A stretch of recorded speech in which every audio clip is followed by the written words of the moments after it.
The island loomed large, shrouded in an unnatural fog. Captain Ben steered the boat cautiously, his weathered face etched with worry. "Remember," he warned, "stay close. This place is not right." The crew, a ragtag team of explorers and researchers, huddled together, their eyes wide with apprehension. They had heard the stories, whispered tales of a cursed island lost in a shroud of mystery and fear. The boat grated against the shore, the sound unnaturally loud in the stillness. The air hung thick and heavy, filled with the scent of decay and salt. Dr. Emily Carter, the expedition leader, stepped onto the beach, her boots sinking into the damp sand. "Let's set up camp," she said, her voice tight with tension, "and try to stay positive." But even as she spoke, a shiver ran down her spine. The island seemed to watch them, a silent, malevolent presence. The crew worked quickly, unloading supplies and pitching tents. As the fog began to dissipate, the island revealed its secrets. Towering trees, their branches twisted and gnarled, clawed at the sky. Strange bioluminescent plants glowed with an eerie light. The island was undeniably beautiful, but a sense of dread permeated the air. Nightfall approached quickly, casting long, menacing shadows. The temperature dropped, sending a chill through the camp. "Let's keep the fire going tonight," Ben muttered, his eyes scanning the tree line. The island was awake, and it was watching. The night was alive with strange sounds.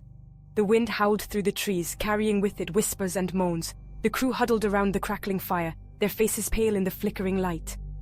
"Did you hear that?" whispered Mark, the team's tech expert, his voice barely audible. "Hear what?" asked Emily, her hand instinctively reaching for her notebook. "It sounded like voices," Mark replied, his eyes darting nervously around the camp. As the night wore on, the whispers grew louder, morphing into distinct words, unintelligible but undeniably human. The air grew colder, the flames of the fire dancing wildly. Suddenly, a figure appeared at the edge of the firelight. Tall and gaunt, it stood motionless, cloaked in shadows. "Who's there?" Ben challenged, his voice strong despite the tremor in his hand. The figure remained silent, its eyes glowing with an unnatural light.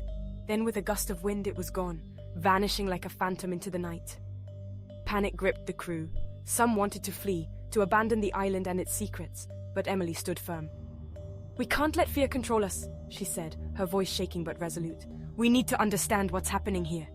Ben nodded in agreement. "She's right," he said, gripping his rifle tightly. "We need to stick together. Whatever this is, we face it as a team." As the first rays of dawn pierced the darkness, the island fell silent once more. But the memory of the ghostly figure and the chilling whispers in the wind lingered in their minds. Determined to uncover the island's secrets, the team ventured deeper into the dense jungle. The air was thick with humidity, the ground soft and yielding beneath their feet. Strange insects buzzed lazily around them, their iridescent wings catching the dappled sunlight. The further they walked, the more oppressive the atmosphere became. The trees seemed to press in on them, their branches intertwined, forming a leafy cage. And then they stumbled upon it. A graveyard, hidden amidst the dense foliage. Worn and weathered headstones, some toppled and broken, marked the final resting place of forgotten souls. The air grew heavy, filled with a palpable sense of sorrow and despair. Emily approached a particularly large headstone, its inscription barely visible beneath a layer of moss. "Elias Croft," she read aloud, her voice echoing eerily in the silence. "Lost at sea, 1888. As she spoke, the ground beneath her feet began to tremble. A low groan echoed from the depths of the earth, followed by a sickening cracking sound. The headstone before Emily split in two, and from the newly opened grave, a skeletal hand reached out. Screams erupted from the team as a figure draped in tattered clothes pulled itself free from the earth. Its eyes glowed with a cold, malevolent light, and its skeletal jaw opened in a silent scream. Fear threatened to overwhelm them, but Ben acted quickly. "Back to camp!" he shouted, firing a shot into the air. The ghostly figure hesitated, its gaze fixed on them. Then, with a mournful wail, it retreated back into the grave, disappearing beneath the earth. The encounter at the graveyard shook the team to their core. The reality of their situation, the true nature of the island's curse, was becoming horrifyingly clear. Back at the camp, tensions ran high. Some wanted to abandon the mission, to escape while they still could. But Emily refused to give up.